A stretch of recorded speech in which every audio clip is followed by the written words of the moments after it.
Hello, everyone, and welcome back to Be the Good podcast. I am your host, Christy McCaffrey, and I have with me today Kahea. Kahea, how are you? Aloha, I'm good. Thank you so much for having me. It is my pleasure. And I'm here to talk to you about the Women's Earth Alliance. Women's Earth Alliance is on a mission to protect our environment, end the climate crisis, and ensure a just, thriving world by empowering women's leadership. WIA aims to elevate women leaders around the world who are protecting the earth and taking bold action against climate change. Can you tell us more about how Women's Earth Alliance came to be? Yeah, I'd love to. Um, so in 2001, WIA's founder, Melinda Kramer, who is still a co-director alongside me and alongside Amir Diamond, Melinda was at the University of Nairobi and was able to attend a guest lecture by Dr. Wangari Maathai on her campaign to really mobilize Kenyan women to plant trees. And that campaign would eventually lead to planting I think more than 51 million trees in Africa and engaging nearly 900,000 women with economic opportunities. And after that speech, Melinda was able to speak with Dr. Mathai and was just so inspired and asked her, like, what can we do? What can anybody do? And Dr. Mathai said, what we need to do is simple. Just plant seeds, seeds of all kinds, and you'll be amazed at how they grow. And so that really set the wheels in motion for WIA. At the heart of every environmental and climate fight in communities around the world are women who are showing up and who are committed for the long haul. And we recognize that if we are committed to environmental sustainability, if what we've seen around the world of women stewarding the earth and our communities and ensuring that those things thrive, if all of that is happening, then there's no better strategy to achieve sustainability than to work with women leaders, to plant seeds there and watch them take root and flourish. Um, so at what would become WIA's first meeting nearly 17 years ago now, 30 of these women leaders from 26 countries gathered together to create a framework really for transforming the world. And the invitation was to come be a part of designing a global initiative that would connect and resource and catalyze the work of grassroots women who are fighting to protect our environment. And it was to come and create something that didn't yet exist in the space, and that's a home for feminist climate leadership. I love that. And the intentionality of the planting of the seeds and just bringing this whole conversation around the women that were already out there doing powerful work. So, Yeah. WIA provides leadership, strategy, and technical training for women leaders to scale their climate and environmental initiatives while connecting them to a global alliance of peers, mentors, and funders. Can you tell us more about the structure of WIA's programs and how you work to achieve those goals? Yeah. I'd love to give a few examples, which I think could really illustrate this this pretty well. Um, so if let's take our Seeds of Resilience project, for example, in southern India. We partnered with a women-run seed saving collective called Vanashri, which means Women of the Forest. So in a region where chemical agriculture and climate instability are destroying forests, destroying biodiversity, and destroying people's really age-old control over their food sources and medicinal plant traditions, this initiative supports women farmers to promote forest-based agriculture and small-scale food systems through conservation of traditional seeds. Um, in particular, the Western Ghats region of the state is a hotspot of food system biodiversity, indigenous seed stocks and food forests, but it faces huge threats.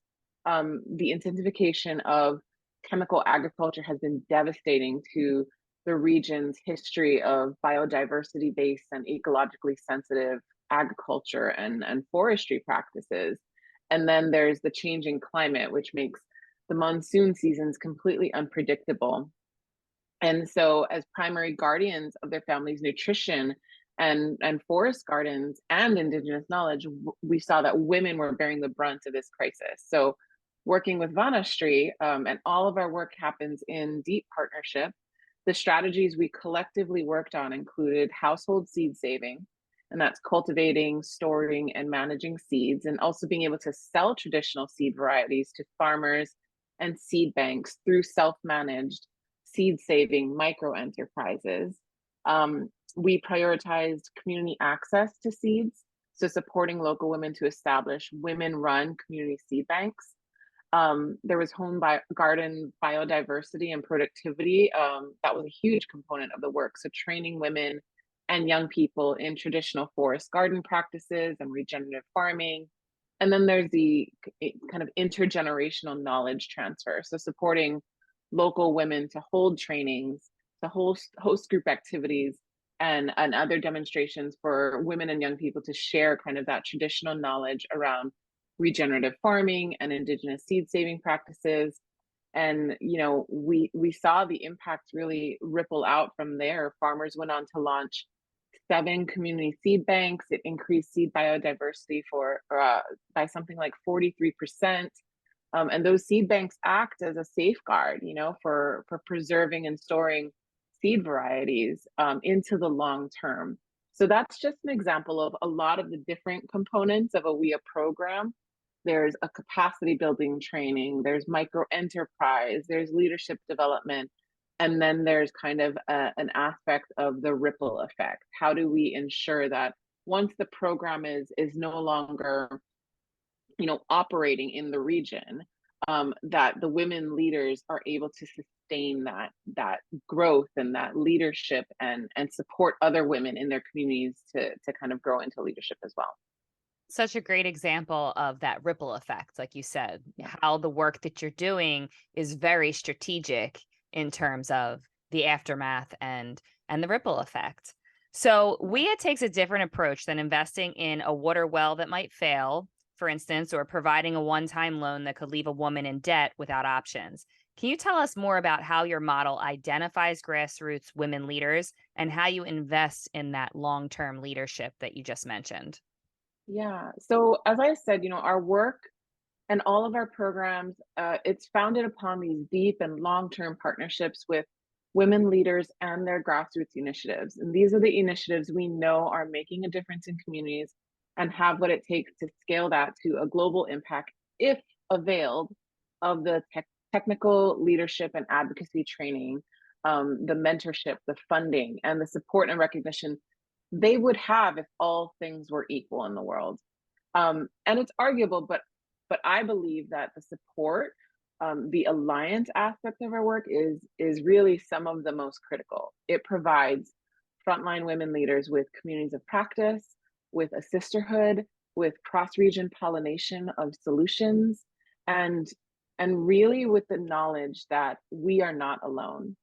And that I think that's really, really the like an invaluable piece of it. So WIA designs capacity building trainings where, through community partnerships and partnerships with these community-based organizations, our partners identify women leaders in the region, and we link those women who are already established as community leaders with access to technology, economic development, that entrepreneurship micro enterprise piece I mentioned, financing, usually a seed grant, but also access to other funding, mentorship, and the global alliance they need to build really self-reliant, environmentally sustainable, and healthy communities. And we see this model and supporting this model of work, and supporting feminist leadership as the most critical investment we can make in the world, because we know that when women leaders have the tools, access, resources, and recognition they need, then everyone benefits. Women are empowered, children are safer, communities are healthier, our natural resources regenerate, local economies prosper, and that's when real change happens. Yes, and I can see how important it is as you explain that these women feel supported in their efforts because I think, well, we talk about it a lot on this podcast actually. Plenty of people have good intentions or the desire to make an impact and even the skill set to do it, but they don't really necessarily always feel supported or have the courage to take action. And what I hear from everything that you just said is that that's exactly what you're giving these women is you're identifying them as you have the ability to do this, and we want to help support you. I would imagine then that goes a very long way for these women.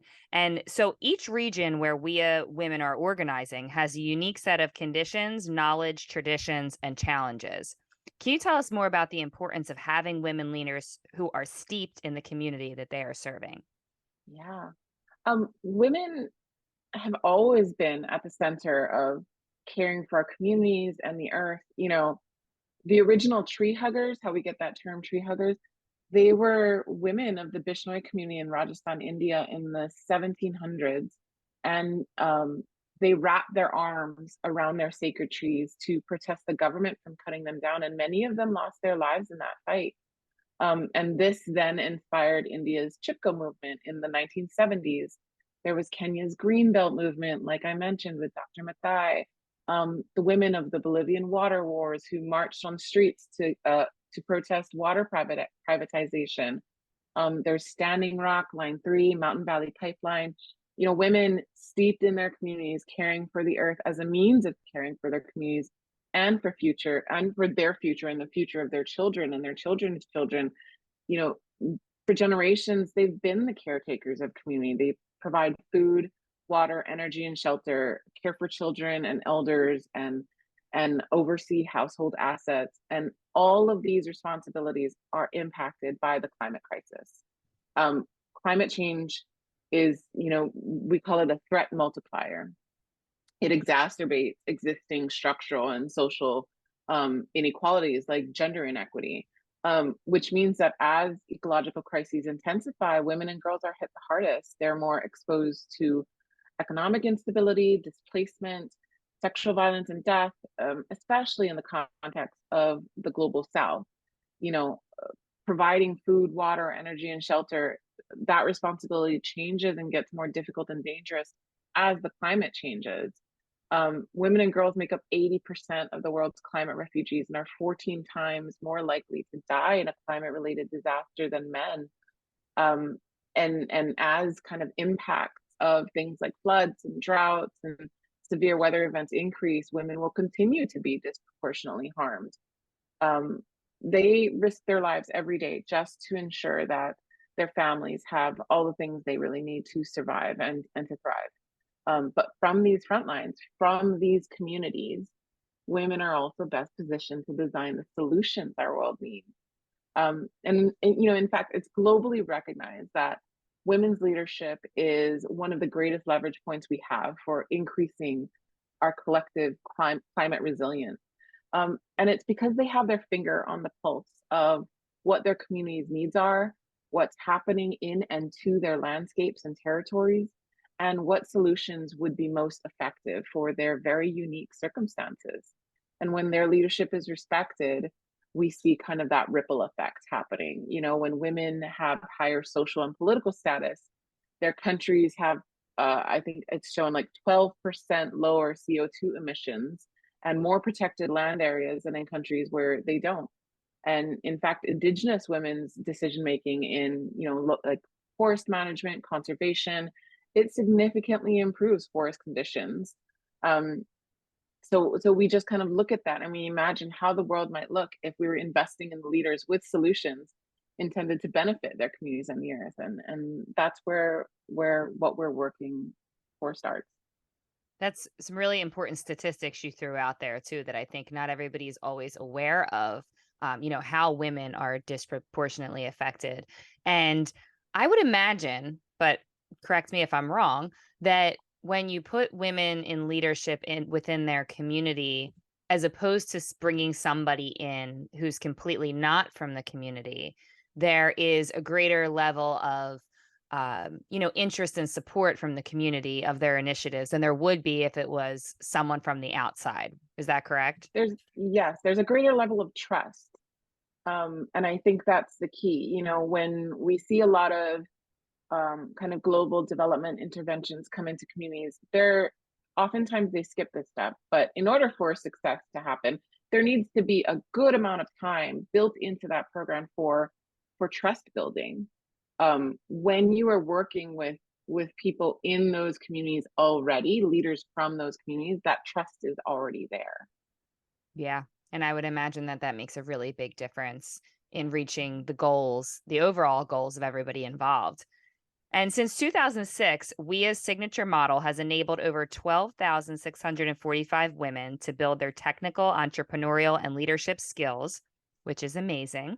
And in turn, you are reaching over 13 million people with safer water, energy access, regenerative farming, and climate initiatives. What would you say is the greatest takeaway for these women who your programs have supported and their communities?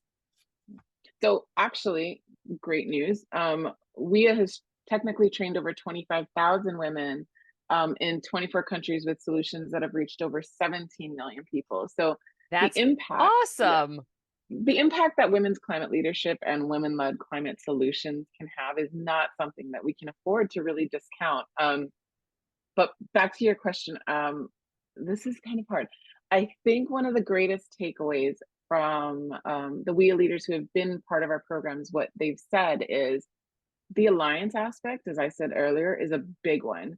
We've had so many leaders come to our programs feeling alone, unseen, and isolated, and they feel like they're in this struggle alone.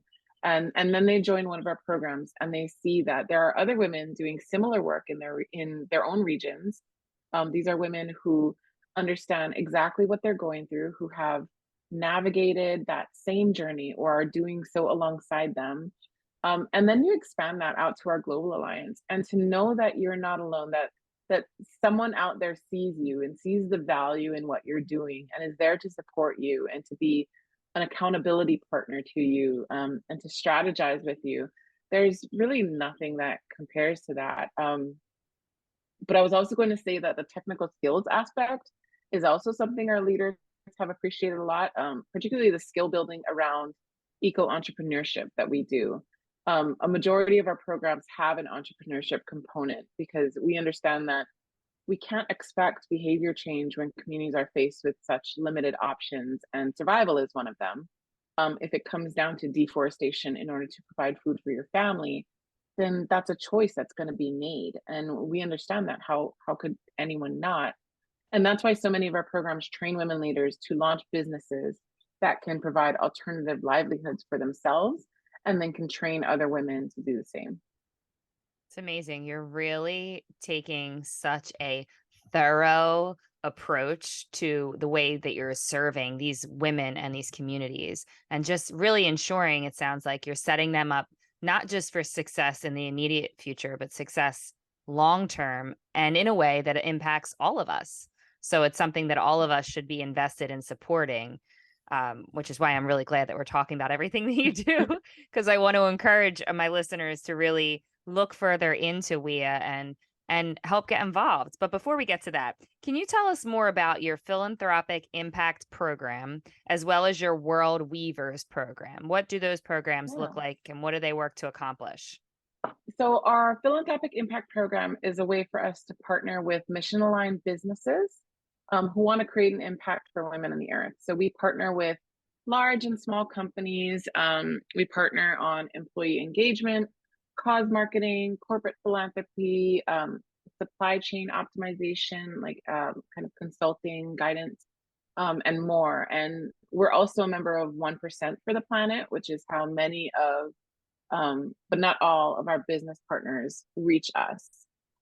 So we have some business partnerships lined up, for example, for International Women's Day and Earth Day, where businesses really want to draw attention to this work and also use their platform to support women-led climate solutions, which is really awesome. Um, our World Weaver program is a series of public events, mostly virtual since 2020, that we offer for free throughout the year, where our larger WEA community and anyone really can join us to hear directly from thought leaders, partners, and WEA leaders. And these events are sometimes DIY events. For example, how to build, it's like pouring outside and I'm sitting in front of a window. So I'm like, how to build a rainwater harvesting system, how to ferment and store foods long term, which is particularly important for food insecure communities.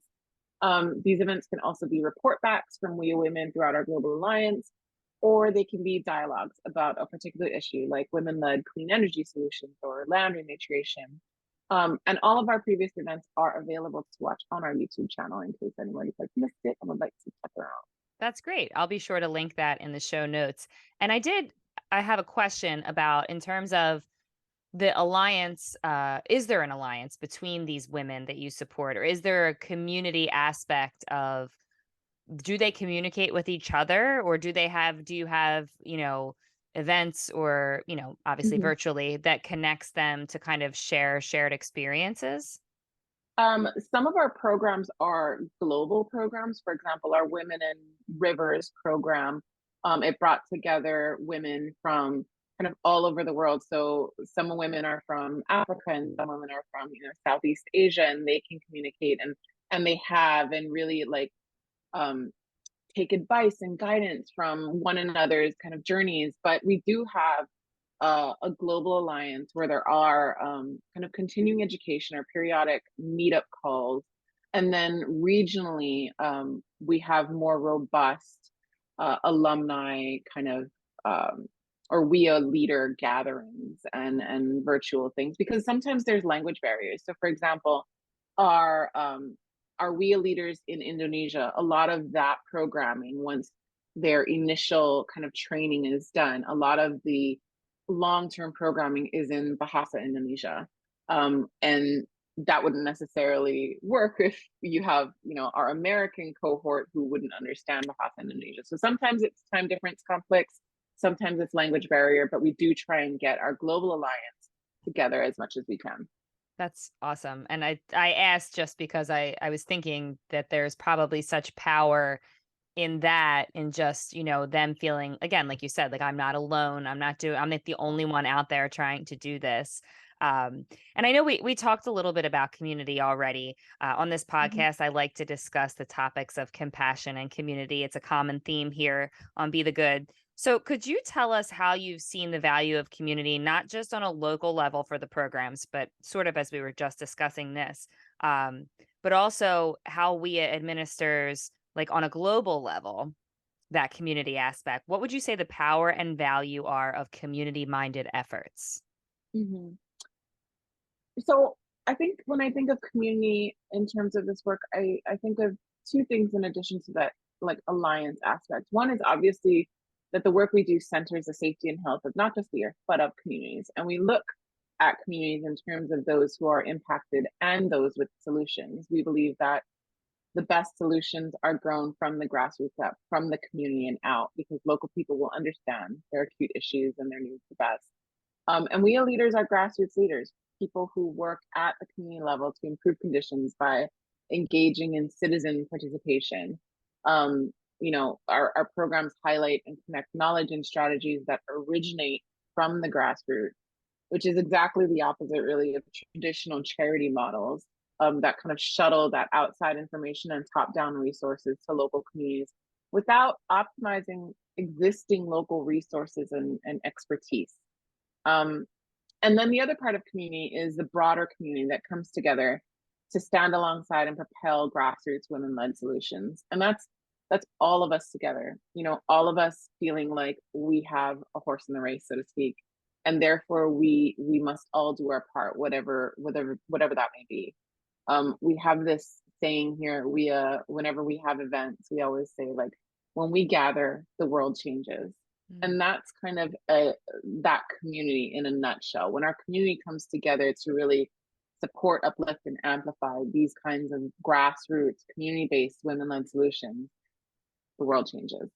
That just gave me the chills when you said that when we gather, the world changes. I mean, that is the power of community, Hmm. in any aspect of anything that somebody's out there trying to change or do. When you're doing it as a community minded effort, there's so much power, and that is how change happens.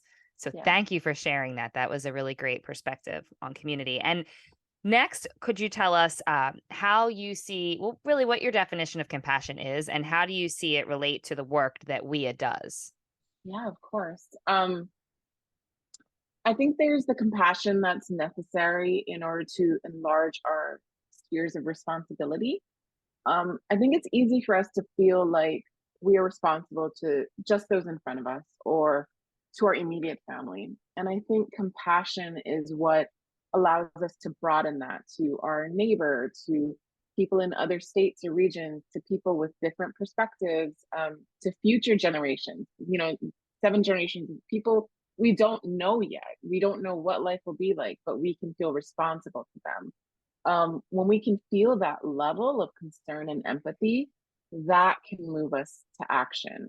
I always say I don't think with kind of this climate we have of climate doomism, really, I don't think we are ever going to guilt or scare someone into sustainable action. I think it has to come from a place of deep love, really. We want to move someone to action, and that's that compassion piece. That's that concern and empathy piece. And then there's also the compassion that serves as the foundation for meeting people where they're at. It allows us to see a whole picture rather than just a small slice of what's going on. For example, in some regions where we work, community members are engaged in deforestation. And we can look at that and say they're wrong. Or we can look at that through a lens of compassion and see the reasons behind that choice, the interlocking systems of inequity and injustice that meant it was a choice between deforestation or extreme poverty. And being able to understand that helps us, WIA, to better serve those communities. Now we know that our forest protection programs have to, in that region, have an alternative livelihood component to it. Because if we want behavior change, we need to give people options. And in that same vein, I think it takes compassion to believe that things and people can change. Yes. Oh, I love that.